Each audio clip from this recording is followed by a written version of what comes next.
আসসালামু আলাইকুম। আশা করি আল্লাহর রহমতে আপনারা সকলে ভালো আছেন। যাদের চুল পড়ে যায়, মাথায় চুল পড়তেছে, চুল পড়া বন্ধ করতে পারতেছেন না, তারা কিভাবে সহজে মাথার চুল পড়া বন্ধ করবেন? আবার অনেকে আছে দেখবেন মাথার চুলগুলা পাকতাছে। চুল পড়া, চুল পাকা বন্ধ করার একটা সহজ উপায় আছে। সহজে বন্ধ করতে পারবেন। চুলগুলা কালো এবং জড়জড়া হবে, লম্বা হবে। এজন্য আপনার পুরো ভিডিওটা দেখতে হবে। দেখলে চুল পড়া, চুল পাকা সহজে বন্ধ করতে পারবেন। মূল কথায় আসি, যারা চুল কেন পড়ে? শরীরে শরীরে যদি পুষ্টিকর খাবার অভাব থাকে, অনেক সময় পুষ্টিকর শরীরে খাবার অভাব কারণে চুল পড়তে পারে। অনেকে আসে সুষম এবং খনিজ মিনারেল শরীরে কমে গেলে এই কারণেও চুল পড়ে। আবার কিছু কিছু ওষুধ খেলে, অনেক ওষুধ খেলে কিন্তু মাথার চুল পড়ে।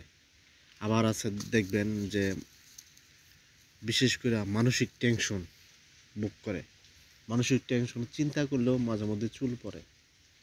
আবার অনেকে দেখবেন মাথা অপরিষ্কার রাখে, ধুলাবালু থাকে, এখন ধুলাবালু থাকে পরিষ্কার রাখে না মাথা। এই পরিষ্কার না রাখার কারণে কিন্তু মাঝে মধ্যে যে চুলের গোড়াটা এটা নরম হয়ে যায়, এই জন্য চুল পড়ে।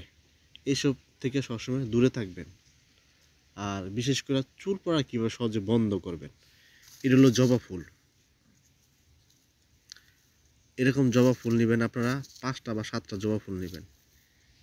এই যেরকম এটা কালিজিরা, কালো কালিজিরা, যেটা আমরা খাই বিভিন্নভাবে খেয়ে থাকি, এই কালিজিরা নেবেন।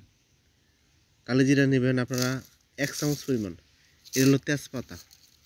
তেজপাতা আমরা চিনি, তেজপাতা কি? তেজপাতা বলতে যে তেজপাতা আমরা বিভিন্ন তরকারিতে মশলা হিসাবে খাই। এই তেজপাতা নেবেন 3টা তেজপাতা, 1 চামচ কালিজিরা, 5টা বা 6টা এই জবা ফুল একসাথে নিয়ে পাটায় বেটে একটা পেস্ট করবেন। এই পেস্টটা খুব সুন্দরভাবে পেস্টটা করার পর এর সাথে 1.5 চামচ বা 2 চামচ পরিমাণ পানি মিশাবেন। পানি মিশাইয়া তারপরে আপনারা পুরা মাথায় খুব ভালোভাবে লাগায় রাখবেন।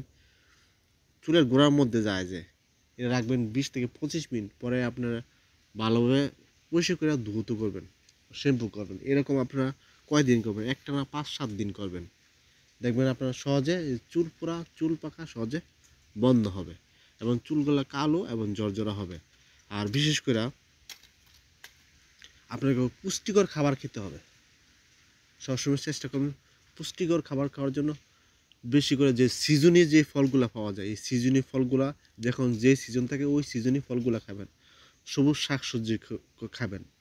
দেখবেন শরীরে পুষ্টি ঘাটতিটা সহজে পূরণ হবে। আর বিশেষ করে যখন মাথা ভালোভাবে পরিষ্কার রাখেন, শ্যাম্পু করেন, শ্যাম্পু করার সময় অনেকের সময় মাথা আঁচড়ান না। মাথা আঁচড়াবেন, আঁচড়ালে কী হয়, মাথার যে চুলের গোড়া শক্ত মজবুত হয়। কী জন্য হয়? এই যে মাথা আঁচড়ান তখন রক্ত চলাচল করে চুলের গোড়া, তো রক্ত চলাচল করলে চুলের গোড়া শক্ত মজবুত হয়। এই জন্য সবসময় মাথা পরিষ্কার রাখবেন এবং মাথার চুল আঁচড়াবেন।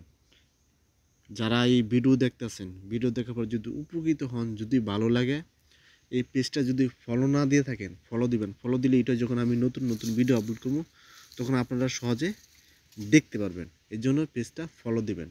যারা ইউটিউবে দেখবেন তারা সাবস্ক্রাইব করবেন। আপনাদের সাবস্ক্রাইব অনেক অনেক মূল্যবান। আর বিশেষ করে কোথাও যদি বুঝতে অসুবিধা হয় তাহলে কমেন্ট করলে ইনশাল্লাহ আপনাদের কমেন্টে উত্তর দেবেন।